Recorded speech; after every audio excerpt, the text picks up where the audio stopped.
I have broken better than 1,000 horses in my life, and gentled a good many men besides. But the only time I ever stepped up to a sail rail and stopped a sail dead in front of a whole town was the autumn I rode into Halloran with $40, a string of saddle sores, and not one thing left in the world I was afraid to lose. That was the trouble with me in those days. A man who has already buried everything has a steadiness to him that looks like courage from the outside. It isn't. It is just emptiness wearing a clean shirt.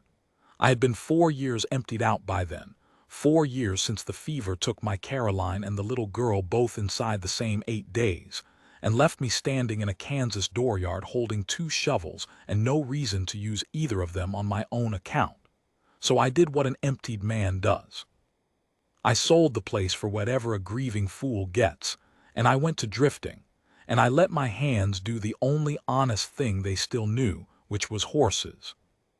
I came up the Stell Creek Road on the last Tuesday in September, leading a sorrel that had thrown a shoe and riding a bay that wanted to.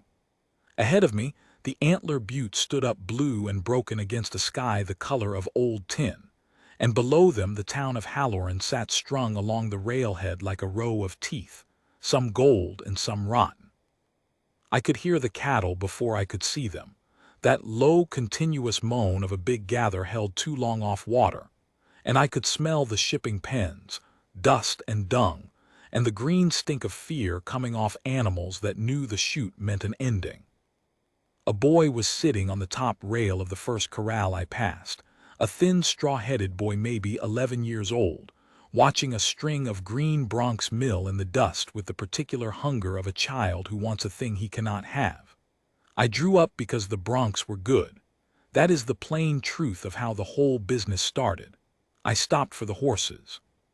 "Those for sale?" I asked him. The boy looked me over the way a town boy learns to look at drifters, careful and unimpressed. "Nothing of ours is for sale," he said. "Mrs. Reed don't sell green. She breaks 'em first, then she sells 'em dear." "Mrs. Reed break them herself." "She's been trying," the boy said, and there was a wobble under the words he was too proud to let out. "Mr. Halloway that used to do it for her went over to the palace for double wages. Now there's nobody." "The palace," I said. "Garrick's," the boy said, and spat, copying some man he'd watched. "Mr. Garrick calls his place the palace 'cause he's got a house with columns on it. My ma says a man who needs columns is a man who's afraid you'll forget he's there." I have met a great many people in my years and liked almost none of them on first acquaintance, but I liked that boy inside of half a minute, and I have learned to trust that. "Your ma sounds like a woman worth knowing," I said. "Where would I find Mrs. Reed?" He pointed his chin toward the second corral, where a woman in a man's canvas coat was standing flat against the rails with one hand up, palm out, talking low to a blue roan that had its ears pinned, and its weight cocked back on its hocks like a cat about to do murder. She did not look around at us. She did not look around at anything. The whole of her was poured into that horse, into the 6 feet of charged air between her open hand and his rolling eye, and I sat my bay and watched her the way you watch a person doing a thing they were made for. She had it and then she lost it. The roan came off its hocks too fast for her, swung its hindquarters, and she had to step quick along the rail to keep from being pinned. It was not a bad mistake. It was the mistake of a person doing alone the work of two, but the horse felt her flinch, and a horse that feels you flinch will spend a week collecting on it.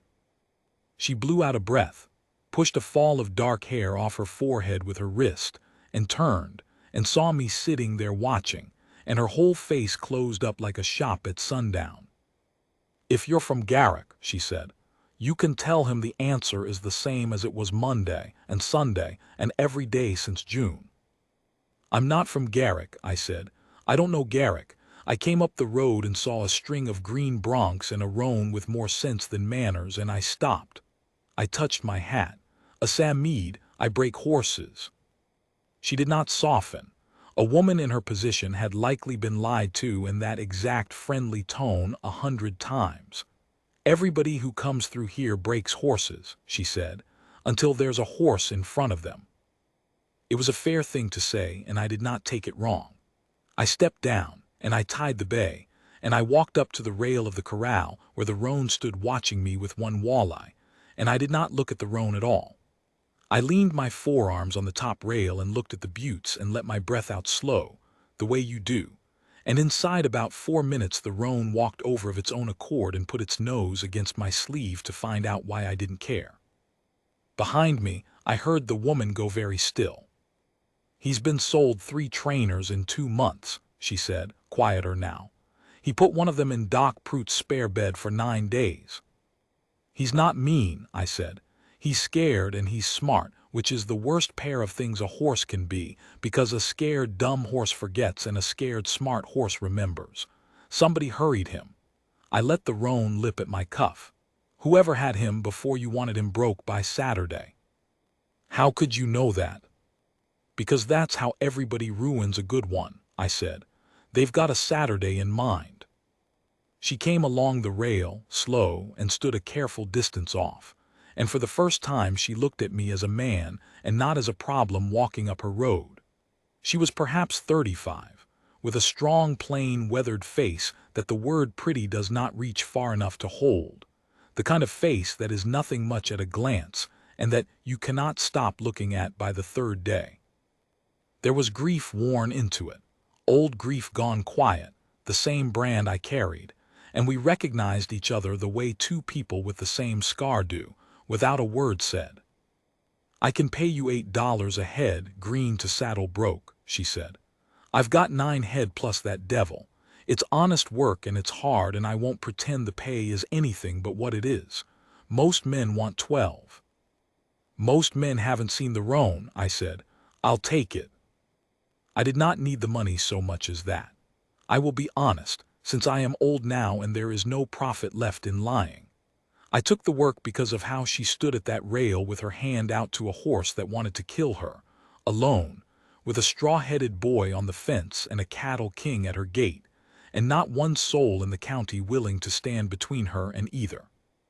I took the work because some part of me that I had thought was buried in Kansas under 2 small graves turned over in its sleep and said, "Here.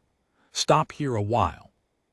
Her name was Tamsin Reed, and she had been a widow 3 years.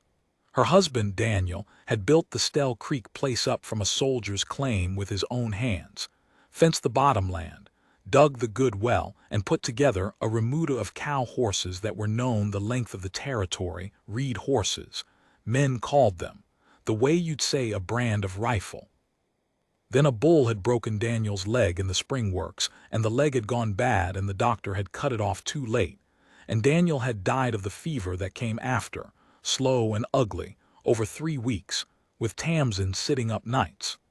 She told me this much across the first week, in pieces, the way you tell a man you have decided to allow into your life one fact at a time, watching to see what he does with each. What I did with each was nothing. I just kept it. I have found that the kindest thing you can do with another person's grief, most times, is to receive it without flinching and without trying to improve it. People have so often tried to improve mine. The boy, I learned, was not hers by blood. His name was Tobe, and his folks had died in a wagon crossing of the Stell 2 springs back when it was running high, and Tamsin had pulled him half drowned out of a cottonwood snag and had simply kept him, the way she kept anything that needed keeping, without any more ceremony than that. There was no paper on it. There was only the fact of it, which is the only kind of family that ever held water anyhow. And the cattle king was Lyle Garrick. I learned about Garrick the way you learn about weather coming, by everybody talking about it. He owned the J.P. Connected, the biggest outfit on the high range, 40,000 head if he owned one, and the columned White House the boy had laughed at, and the bank's ear, and the county commissioner's gratitude, and half the men in Halloran's town council by way of their notes. He had come into the country 15 years before with one herd and a hard idea. And the hard idea was that the country ought to belong to the man strong enough to take it. And he had spent 15 years proving himself right against everybody who happened to be standing on a piece of it he wanted. What he wanted now was water. It had been a dry 2 years on the high range, the kind of dry that does not kill an outfit in a season but bleeds it, and Garrick's grass ran short of live water at the worst possible place. The long dry stretch above the buttes where his cattle had to be trailed 11 miles to drink. Stell Creek ran year-round, fed from the high snow, cold and steady, and the best ford and the best bottomland on the whole creek was Tamsin Reed's. With the Reed place in his hand, Garrick could water his north herd close and run his cattle down the creek bottom and double his summer carry. Without it, he was an emperor watching his own grass cure to straw 11 miles from a drink. He had offered to buy her out. She had said no. He had offered more. She had said no. He had sent his foreman, a flat-eyed man named Cobb Tillett, to explain to her, in the reasonable voice such men use, that a woman alone could not hold a place against the run of things, and that she would be wiser to take his good money now than to lose it all later to drought or debt or a bad winter. She had walked Tillett to his horse and stood there until he got on it.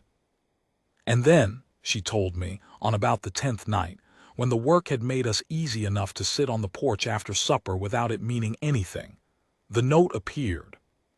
What note? She went inside and came back with a strongbox and laid a paper on the boards between us in the lamplight, and I read it, and the bottom dropped out of the evening.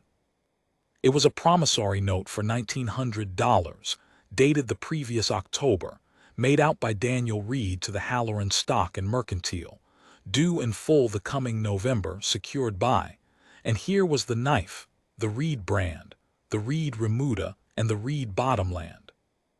Daniel never borrowed $1,900 in his life, she said. Her voice was flat and steady, and that flatness cost her more than tears would have. He never borrowed 19 cents he couldn't pay back by Saturday. We were never in debt a day. I kept the books.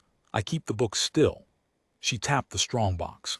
Every account we ever had is in here, paid and receipted. There is no record of this note anywhere but on this one piece of paper. Daniel had been 3 months, dead, the October this says he signed it. I looked at the signature. It was a good forgery.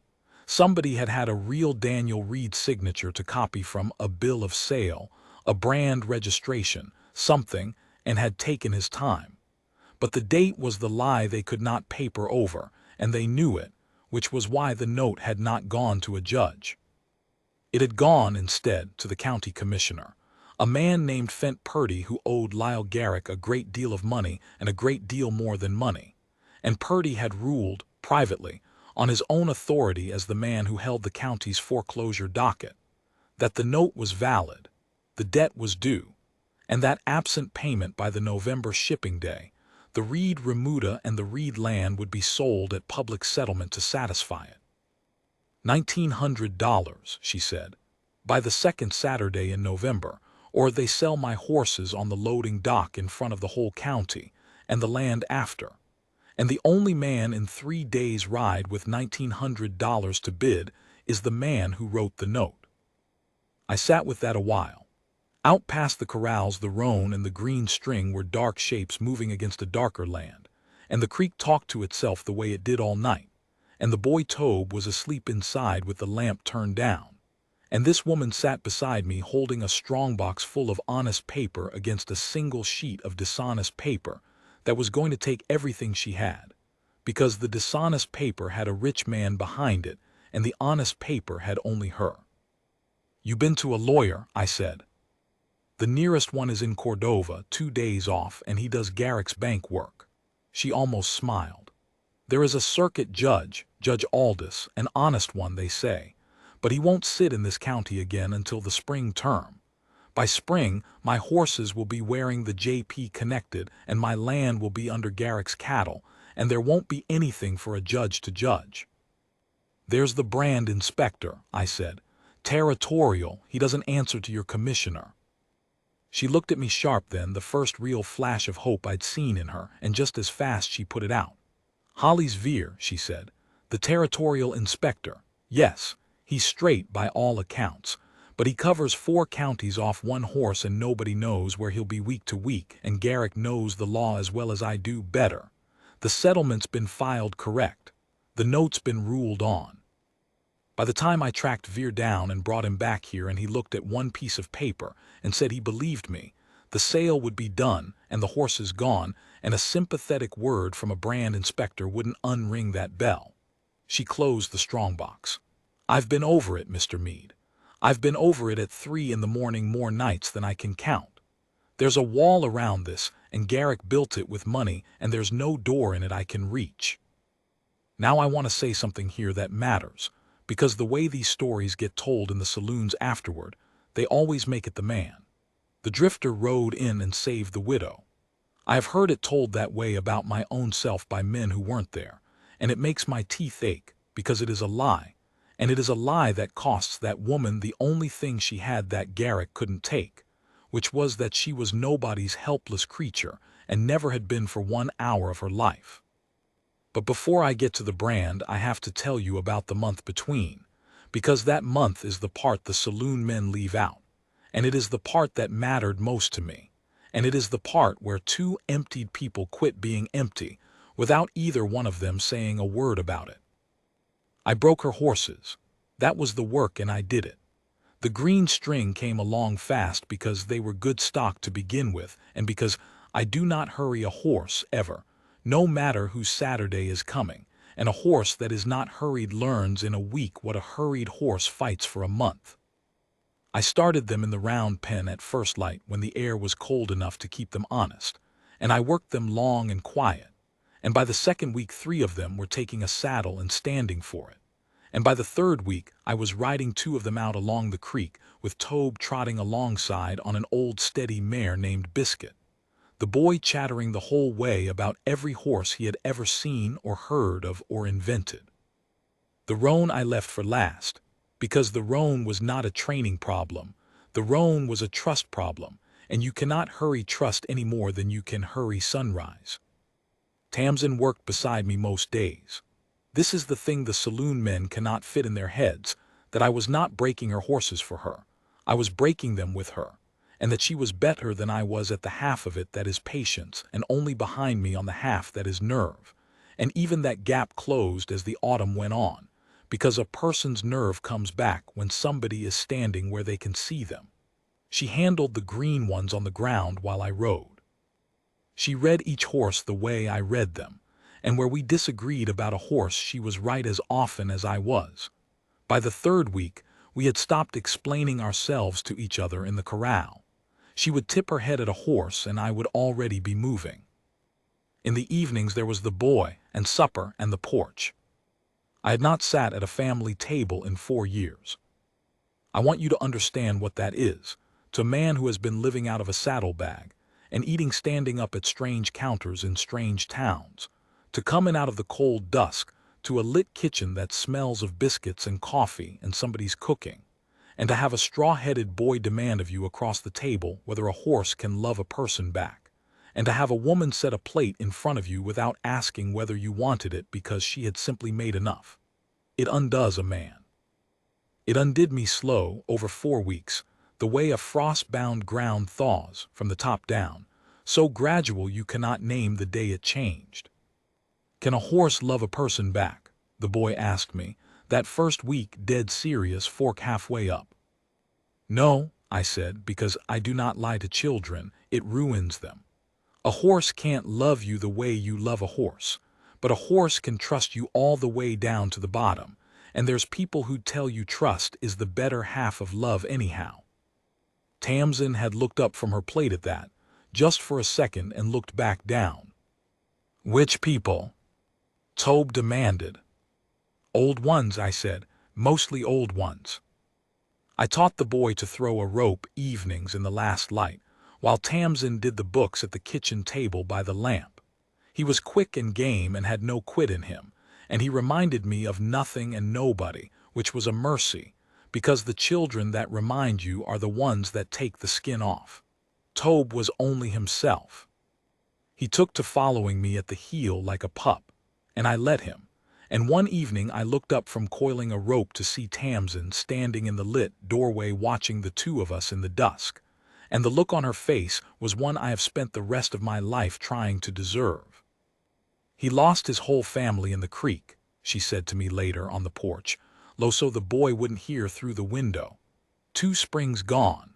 I pulled him out of a snag with my own hands, and I have wondered every day since whether I did him a kindness or just a cruelty, keeping him. A boy needs more than a worn-out widow and a string of horses. He needs somebody who'd go into a flood creek after him, I said. He's got that. The rest is just weather. She was quiet a while. Then she said, "What did you lose, Mr. Meade? You've got the same thing I've got in your face. I've known it since the first day. A person who's lost the floor out from under them walks a certain way after." So I told her. I had not told anybody in 4 years. There had been nobody to tell, and the few who tried to ask had asked in that prying, gentle way that makes a man go to stone. But she asked it plain, the way she did everything. One fact laid down expecting another in fair trade.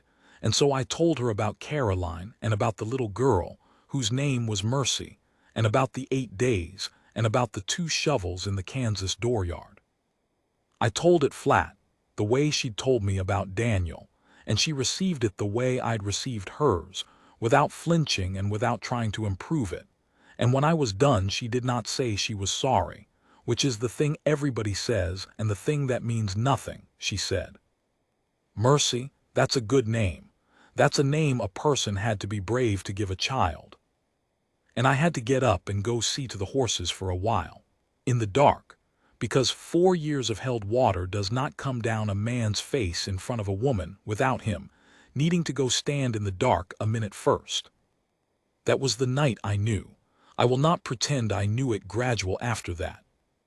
I knew it standing out by the corral in the cold with my hand on the top rail, and the roan coming over to breathe at my sleeve, that I had ridden into Halloran an emptied man meaning to break 9 horses and ride on, and that I was not going to ride on, and that the thing I had thought was buried under 2 graves in Kansas had not been killed, only put to sleep, and that this plain weathered woman with a strongbox full of honest paper had woke it up without either of us laying a hand on the other or saying a word out loud.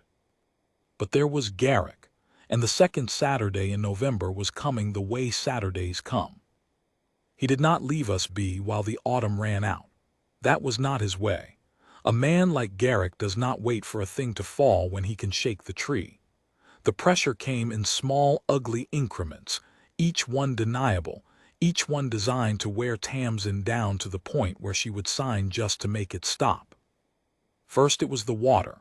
Garrick's hands dammed the Stell a mile above the Reed place, on a stretch that ran through J.P. connected land, and let it down to trickle for 4 days running, until Tamsin's stock tank went low and her bottomland grass started to gold, and then they opened it again before anybody could prove a thing, just to show her they could put their hand on her creek any time they pleased. It was legal, more or less, water law on the high range being what it was. It was also a message, and the message was, I own the water above you and I will own the water through you too, soon enough. Then it was the fence. A 200-yard stretch of Tamsin's east fence came down one night, posts and all, pulled out by riders with ropes off their saddle horns, and 40 of her cattle drifted onto the open range where Garrick's hands gathered them up neighborly and held them, and it took Tamsin and me and the boy 3 hard days to get them back, and 2 head we never did find. There was no proving who pulled the fence. There is never any proving it. That is the whole craft of a man like Garrick, to do you damage in a way you cannot lay at his door. Then it was Cobb Tillett, the flat-eyed foreman, who rode into the yard one noon while I was working the roan, and sat his horse and watched me a while, and finally said in that reasonable voice, "You the new horsebreaker." "I'm the horsebreaker," I said. "Mr. Garrick's always in the market for a good hand. Pays double what a busted widow can. You ought to think about your future, friend. This place hasn't got one." I went on working the roan and did not look at him, which is the surest way to make a man like Tillett feel the ground move under him, and after a while I said, "I've got all the future I want right here in this pen, but I thank you for the worry." "It's not worry," Tillett said. "It's arithmetic. 2nd Saturday in November, this woman owes $1,900 she can't pay, and everything she's got goes on the block, and a smart hand is somewhere else by then with his wages already drawed. A man who's still here that day is a man who picked the losing side for sentiment. Sentiment's a poor wage. You may be right, I said. I've drawn worse. He sat there a moment longer trying to find the purchase in me and not finding it, and then he reined around and rode out, and at the gate he stopped and called back. Mr. Garrick said to tell her the offer's still open. 1,100 for the land, and he'll let her keep a saddle horse to ride out on. After Saturday, it'll be nothing. Tell her that's generosity she won't see again. I did not tell her that day. I told her that night because she had a right to every fact, and a person who keeps facts from a grown woman to spare her feelings is no different in kind from Garrick keeping the law from her to take her land. They both think they know better than she does what she can carry. She could carry it. She carried everything. 1,100, she said, for a place worth 6,000 and a saddle horse to ride away on. He's letting me know he's already decided how the story ends. He's even picked which horse I get to keep. She laughed, short and not bitter, just tired. You know what I keep coming back to, Asa? It isn't even the land in the dark at 3 in the morning. It's the brand, the Reed brand, Daniel's iron. 40 years of men knowing that a horse with that brand on it was a horse you could trust your life to in a river crossing. Garrick takes the land. That's just dirt and water. It'll be here when he's dust. But that brand goes onto his stock, runs his cattle under it, and Daniel's iron Tobe's inheritance. The only thing the boy'd ever have that said somebody honest came before him. That's what I can't. And she stopped because her voice had finally cracked, the one crack I ever heard in her, and she put her hand flat on the strongbox on the table and looked at it. And that is when she found the door. She went very still. She opened the strongbox. She took out a worn leather book, the brand registry where Daniel had kept the record of the Reed iron, the original registration, the dated drawings, the territorial seal. She laid it open in the lamplight. And then she went back into the box and took out the forged note, the $1,900 note that was going to swallow her whole, and she laid the two papers side by side, and she put her finger on the note, on the part down at the bottom where it described the security, the brand, the remuda, the land, and where some clerk in Garrick's pay had drawn the Reed brand in the margin to identify the stock being seized. Asa, she said, very quiet, look at the iron. I looked. The Reed brand in Daniel's registry was a thing I knew by then as well as I knew my own hand, because I'd been putting a running iron's worth of attention on those horses for a month. It was a Reed R with a little curved bar under it, what the old man had called a rocking R, the bar set just so, tucked close up under the foot of the R, a particular tight private spacing that Daniel had drawn and registered and burned 10,000 times.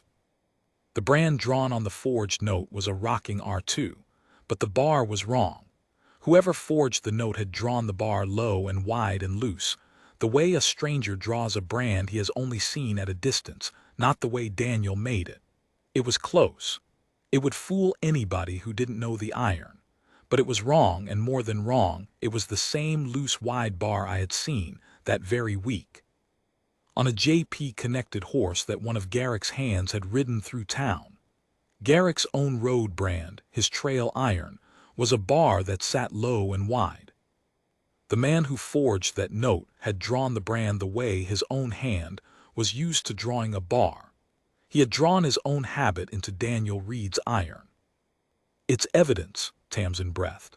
Asa, the note's not just got the wrong date. It's got the wrong brand.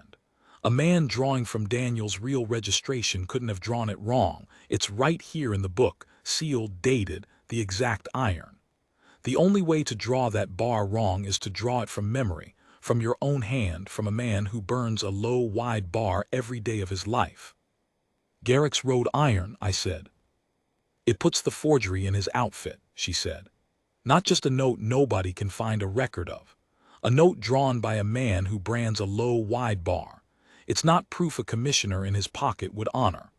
But it is proof a territorial brand inspector would understand at one glance, because reading an iron is the one thing in this world a brand inspector cannot be fooled about and cannot pretend not to see. She looked up at me and the hope was back in her face, and this time she did not put it out. Holly's Veer. If I can put this book and this note in front of Holly's Veer, he doesn't have to take my word about a date. He just has to look at 2 irons and see that the man who drew the second one wasn't the man who registered the first. That's not sentiment.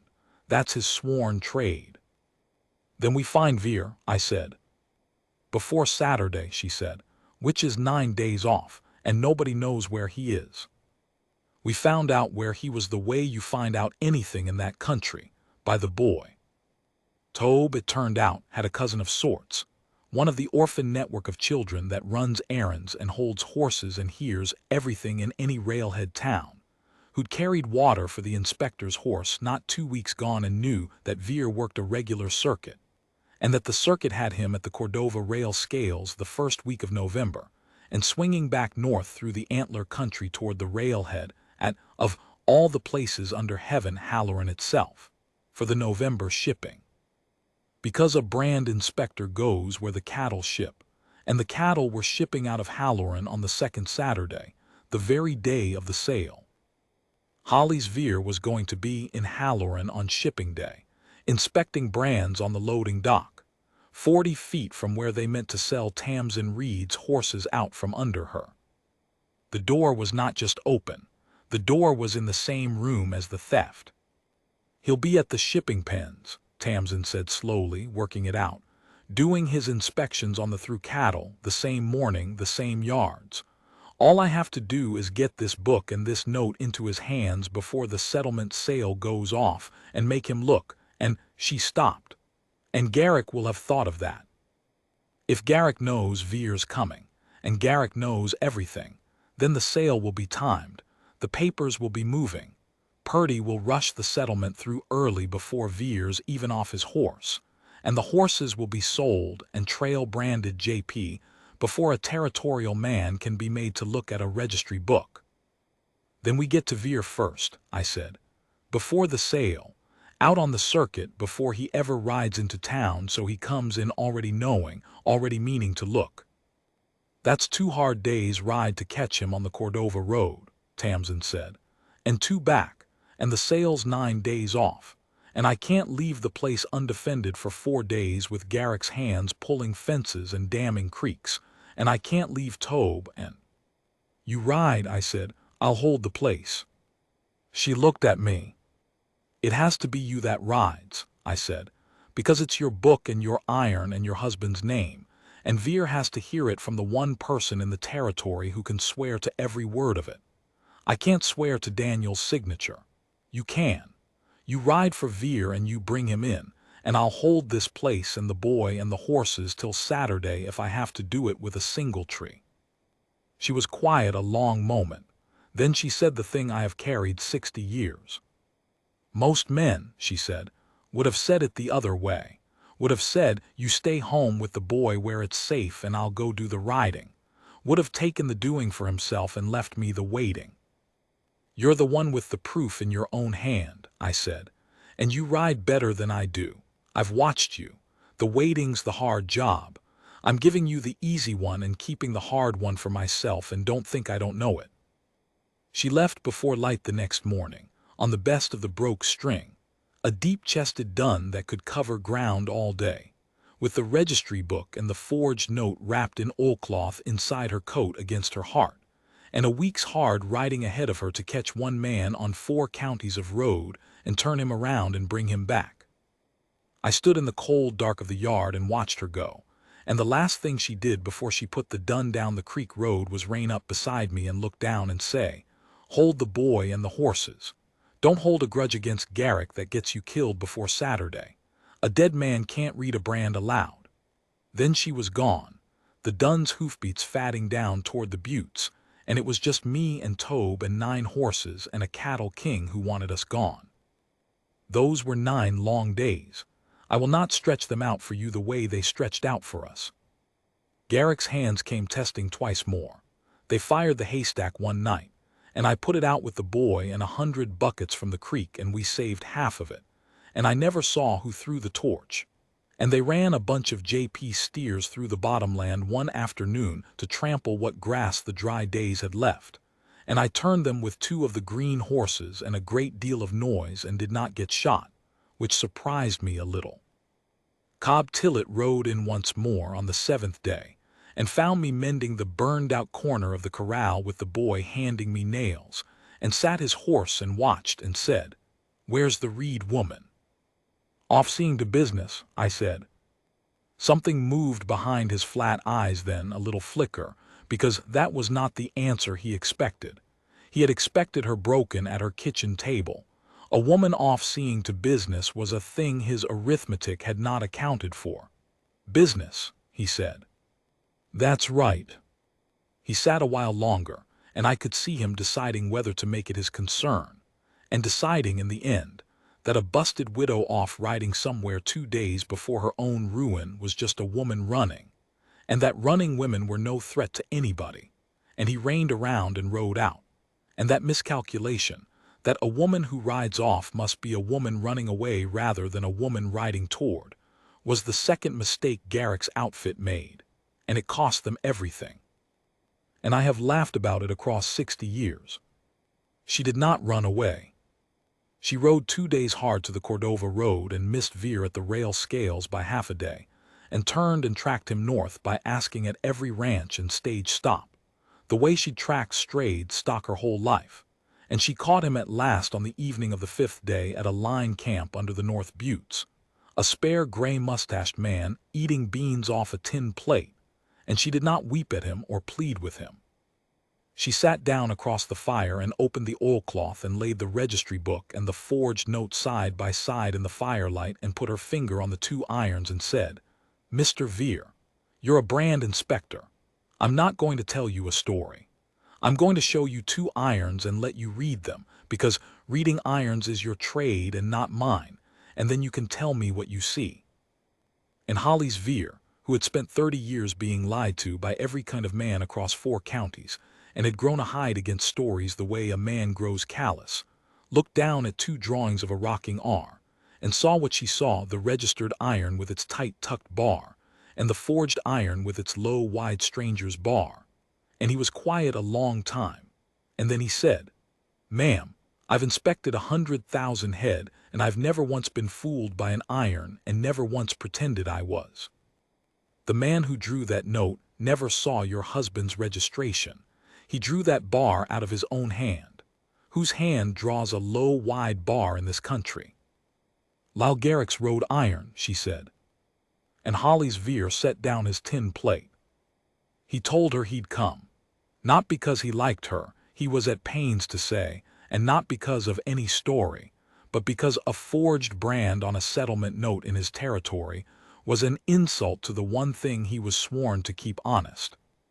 And because if Garrick's outfit would forge an iron to steal a widow's remuda, then there was no telling what else was wearing the JP connected that hadn't been born to it, and a brand inspector who lets one forged iron pass has quit his trade.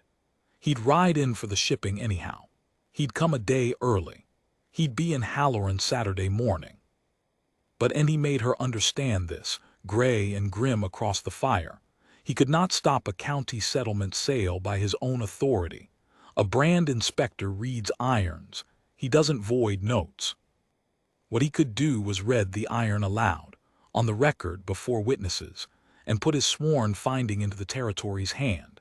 And once a territorial officer had sworn that the note bore a forged brand, no honest man could buy at that sale, and a circuit judge would void it on the next term, and any horse trail branded JP off that dock would be stolen property that Veer himself would testify to. It would not be quick, but it would be a wall around Garrick's theft instead of a wall around her, and it would hold. "Get me to that dock before the sale's final," Veer said, "and get a man there who can make the town stop and listen long enough for me to read the iron out loud, and I'll do the rest. But the reading's got to land before the gavel, ma'am. After the gavel, it's lawyers and years. Before the gavel, it's just 2 irons and the truth." So she rode for home with Holly's Veer riding his own circuit behind her, the 2 of them pushing to make Halloran by Saturday morning, and she did not know, riding, whether I'd held the place, or whether the boy was safe, or whether there'd be any horses left on that dock to save. And I did not know, holding, whether she'd found Veer or died in a draw somewhere with the oilcloth still against her heart. We each held our half of it blind, which is the truest thing two people can do for each other and the hardest, and I have come to believe it is the actual meaning of the word that the preachers use too easy. Saturday came gray and cold, with the first hard frost of the year silvering the shipping pens.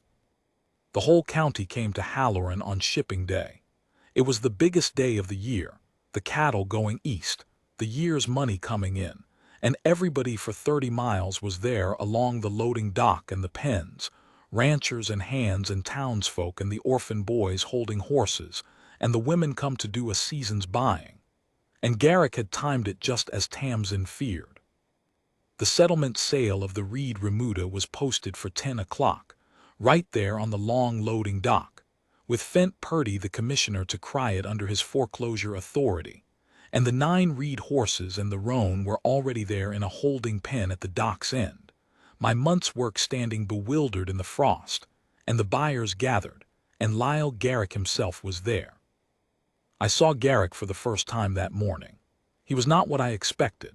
He was a big, well-made man of 60 with white hair and a clean broadcloth coat, and a face that smiled easy, and he stood among the townsmen shaking hands and asking after families and being, to all the eye could see, the first citizen of the county come to do his civic duty by buying up a poor widow's debt stock at a fair public price. That was the worst of it, how good he looked doing it. A villain who looks like a villain only fools children. Garrick looked like a benefactor, and half that crowd believed it, because half a crowd will always believe the rich man's version if he smiles while he tells it.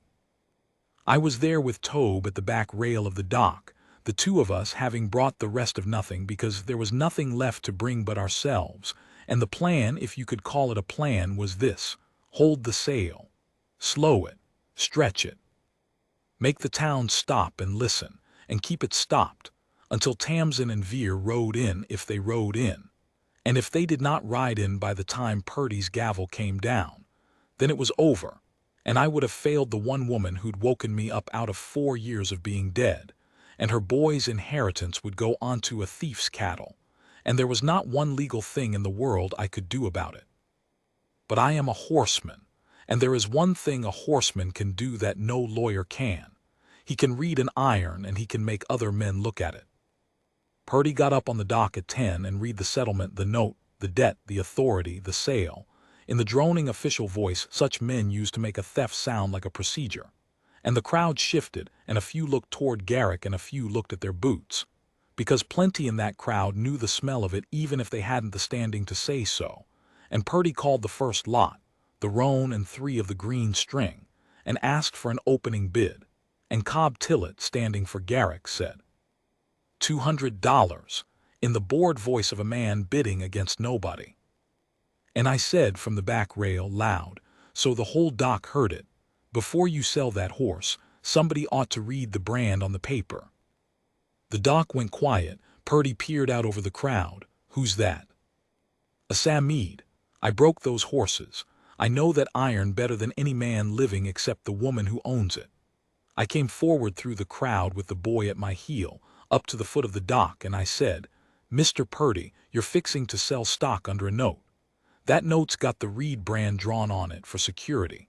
I'm asking you to hold up the drawing of that iron in front of all these people and read it out before you sell one head. The brand on the note is no concern of this sale, Purdy started.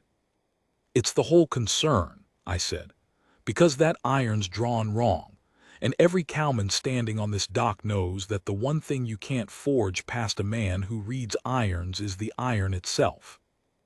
A murmur went through the crowd then, the particular murmur of cattlemen, because I had said the one word that a cow country crowd cannot ignore. You can lie to a cattleman about money and law and dates and he'll shrug. Those are town things. But you say a brand's been drawn wrong and every man there leans in, because the brand is the one honest thing in their whole world, the thing their living and their honesty both ride on, and a forged iron is the deepest insult their trade has got. "Hold up the note, Fent," somebody called from the crowd. "Let's see the iron," and others took it up. "Let's see it. Read the brand." Even men who feared Garrick wanted to see the iron because the iron was bigger than Garrick. The iron was the whole code they lived by. Garrick saw it slipping and stepped up onto the dock, smiling smooth. "Neighbors," he said in a warm, carrying voice, "I understand the sentiment. Nobody likes to see a widow lose her stock. I don't like it. I tried to spare this woman this very day by offering her a fair price, more than fair, and she refused me out of pride, and pride's a hard master. But a debt's a debt, and the law's the law, and a drifting horsebreaker who's known this county a month is hardly the man to." "Then read the iron," I said, "and prove me a liar in front of everybody, and I'll get on my horse and ride out of your county and never trouble you again. That's all I'm asking, Garrick. Read the iron out loud. If it's right, I'm a fool and you've lost nothing but a minute. What's a minute to a man with the law on his side?" And there it was, and he knew it, and I watched him know it. He could not refuse to read the iron without every cattleman on that dock understanding why. And he could not read the iron because the iron was wrong, and reading it aloud to a crowd of men who knew his own road brand was a low, wide bar would draw the line straight from the forged note to his own hand in front of the entire county. He was still hunting for the words to get around it, and Garrick was a man who'd gotten around a great many things with words. When I heard, far off and then closer, the sound that I had been listening for under every word I'd said, the sound of 2 horses coming hard up the creek road into town, and the crowd turned, and Tamsin Reed rode up onto the head of the street on a lathered dun with a gray mustached man on a government horse beside her. And she stood in her stirrups and called out in a voice that carried the length of that dock, "Don't sell one head. The territorial brand inspector's here, and he's going to read that iron, and then we'll all know whose hand drew it." Holly's Veer rode through that crowd the way only a man with no fear and no friends in it can, looking neither left nor right, and he stepped his government horse up close against the dock and did not bother to dismount, and he said, in a dry, flat voice that did not rise but that every soul on that dock heard, "Fent Purdy, I'm Holly's Veer, territorial brand inspector, 4 counties, and you know my office, and you know it doesn't answer to yours. You're about to sell stock under a note. Hand me the note." Purdy looked at Garrick. Garrick looked at nothing. He had gone very still, the smile gone, a big white-haired man doing sums behind his eyes and not liking the answer. And Purdy, who was a coward, which is the only reason a man like Garrick ever bothers to own him, handed up the note, because a county commissioner does not refuse a territorial inspector in front of the county and keep his office. Veer held the note up in the gray frostlight and looked at the iron drawn at the bottom of it, the rocking R with its security drawing, and then he said, "Bring me the Reed registry." And Tamsin rode up beside him and put the worn leather book into his hand, open to Daniel's registration, the iron and the date and the territorial seal, and Veer laid the book across his saddle bow beside the note and looked from the one to the other, a long, quiet while, in front of a crowd that had stopped breathing. Then he lifted his head, and he read the iron aloud. "The Reed brand," he said, "registered by Daniel Reed, this office, 14 years back, is a rocking R, a capital R with a quarter-circle bar beneath it, and that bar," he held the registry up and turned it so the front rows could see, "sits tucked tight up under the foot of the R, close, a hand's particular habit, the way the man drew it 10,000 times. That's the iron on every Reed horse in that pen, and any cowman here can walk over and read it off their hides this minute and find it true." He set down the registry and held up the note. "The iron drawn on this note," he said, "is also a rocking R, but the bar on this one sits low and wide and loose, well below the R, drawn the way a man draws who's only ever seen the Reed iron at a distance, and who's putting down, out of his own hand's habit, the kind of bar his own hand is used to making. That is not Daniel Reed's iron. That is Daniel Reed's iron as imagined by a man who burns a low, wide bar every day of his life." He let that sit a second. And I'll ask the doc, there's one outfit in this county whose road iron is a low, wide bar. Whose is it? And nobody answered because nobody had to.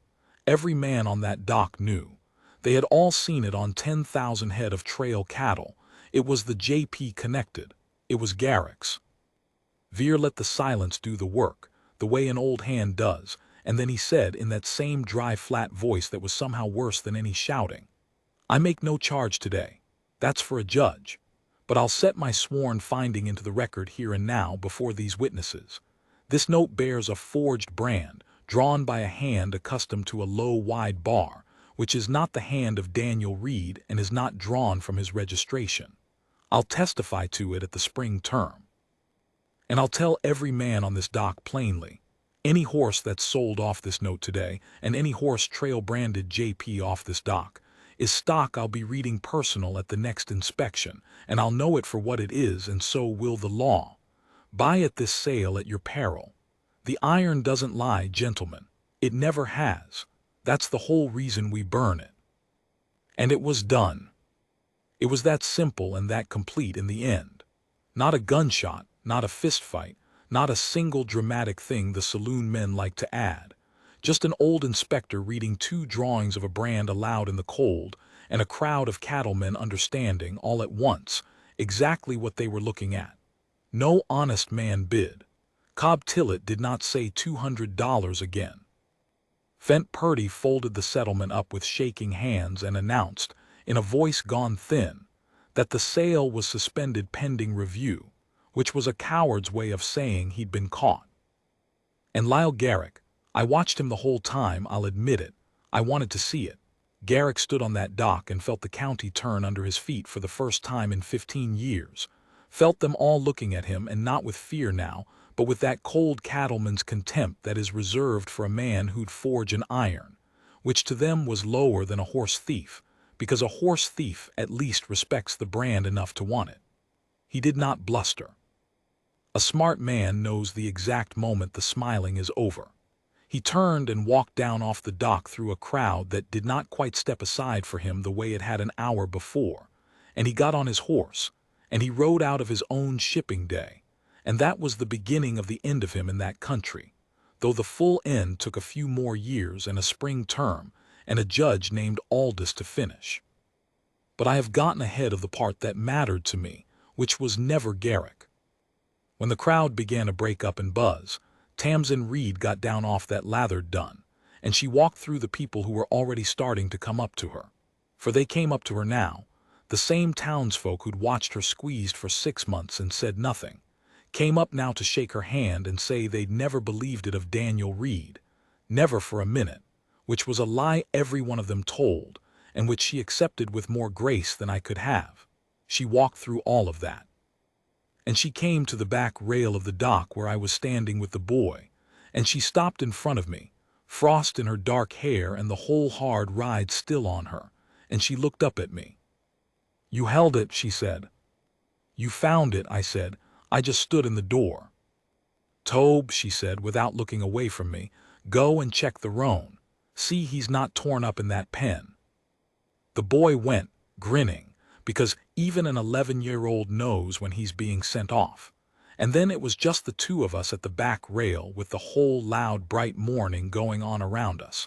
And Tamsin Reed said the thing she'd promised me she would say. We were going to have a conversation about your future, she said. The one Cobb Tillett didn't want you to have. I recall. I'm not going to dress it up, she said, which was the truest thing about her, that she never dressed anything up. I've got a place that's clear now, or will be by spring, and a boy who follows you at the heel like you hung the moon, and a string of horses that came true under your hands, and a creek that runs year-round. And I've got a hole in me the exact shape of the man I lost, that I'd made up my mind would never be filled, because filling it felt like a betrayal of him. And then a drifter rode up my road and stopped for the horses, and turned out to be the kind of man who'd ride the hard half of a thing and give a woman the half she could win. She took a breath. I'm not asking you to take care of me, Asa. I took care of myself before you came, and I'd do it again if I had to. I'm asking you to stay, and to break horses beside me, and to teach that boy his ropes, and to be buried someday up on that knoll above the creek next to me and next to Daniel both, because there's room, and because I've decided a heart that big enough to hold one is big enough to hold two. That's my offer. It's the marrying kind. I'm the one making it in case that's not plain, because I'm done waiting on the world to decide things for me. And then, only then, the steel in her wavered just at the edges, and she said, quieter, "Will you stay?" And I, who had ridden into Halloran an emptied man with $40 and nothing left I was afraid to lose, who had buried a Caroline and a Mercy in a Kansas dooryard, and told myself the burying was the end of me. I looked at this plain, weathered, fearless woman who had ridden 4 counties down to catch a man, and turn him around and bring him home to read an iron, who proposed to me at a dock rail in front of half the county because she was done waiting on the world. And I found that I was not empty anymore, had not been empty in weeks, and that the thing that had woke up out by the corral in the cold had a name, and the name was hope, which I'd thought was dead, and which it turns out only sleeps. "Tamsin Reed," I said, "I stopped for the horses. I'm staying for you, and I'd be proud to break horses beside you the rest of my life, and prouder to lie up on that knoll someday between you and Daniel both, because any man who built what he built and raised what he raised is a man I'd be honored to be buried alongside." I took off my hat because some moments call for it. "Yes, I'll stay. I'll stay if you'll have me, and I'll have you, and I'll have that boy as my own, and that's the whole of my future, and Cobb Tillett can keep his arithmetic." She laughed, and it cracked in the middle, and she put her face against my coat for just a second, just one, where the whole town could see, and she did not care, and then she stepped back and was Tamsin Reed again, brisk and clear-eyed, and said, "Good. Now come help me get my horses home before they catch a chill, husband-to-be, because I am not losing a single head to a cold pen after all this." And we went and got the boy and the roan and the green string, and we took the Reed horses home up the creek road under the antler buttes with the first hard frost melting off the grass. We were married that next spring, when Judge Aldous came for the term and voided the forged note from the bench in about 4 minutes flat, and said some hard words about Fent Purdy that ended Purdy's commissioning, and Red Holly's Veers sworn finding into the record, and set in motion the slow machinery that took Lyle Garrick the better part of 3 years to be finished by. For a man like that does not fall all at once. He comes apart a creditor and a witness and a turned-away neighbor at a time. Until one autumn he sold the columned house, and the J.P. connected both, and went off east to be a smaller man in a bigger place. And good riddance. And the country closed over the hole he left the way the creek closes over a thrown stone. Tamsin and I were married up on the knoll above the creek, the same knoll, with Daniel's grave just there in the spring grass, and the whole of the broke string grazing the bottomland below, and Tobe standing up beside us in a new shirt, scrubbed and miserable and proud. The Reed brand went on, the tight-barred rocking R, onto every horse we raised for the next 40 years, and it meant what it had always meant, that a horse wearing it was a horse you could trust your life to in a river crossing, and it was Tobe's when we were gone, his honest inheritance, the thing that said somebody decent came before him, which is the only inheritance that ever mattered to anybody in the end, far more than land or water. I am an old man now, and I have buried Tamsin Reed these 4 years, up on that knoll, on the side of the grave I asked for, between her and Daniel both, exactly as she planned it the day she proposed to me at a dock rail, because she planned everything and was right about most of it and was right about that. Tobe runs the place now, Tobe Reed Mead, a grown man with a straw-headed boy of his own and a wife as fearless as the woman who pulled him out of a flood creek and simply kept him. And the horses still come true under Reed hands, and the creek still runs year-round, cold and steady, off the high snow. And sometimes in the cold dusk I go out and lean my arms on the top rail of the corral and look at the buttes going blue, and let my breath out slow the way you do. And after a while, a horse will come over of its own accord and put its nose against my sleeve to find out why I don't care. But I do care. I learned too again, in an autumn long ago, from a woman who rode 4 counties to bring a man home to read an iron, and who proved to me out loud and in front of the whole county that the floor a man thinks has gone out from under him forever can be built back, plank by honest plank, by grit and by kindness, and by two emptied people who decide to stop being empty together.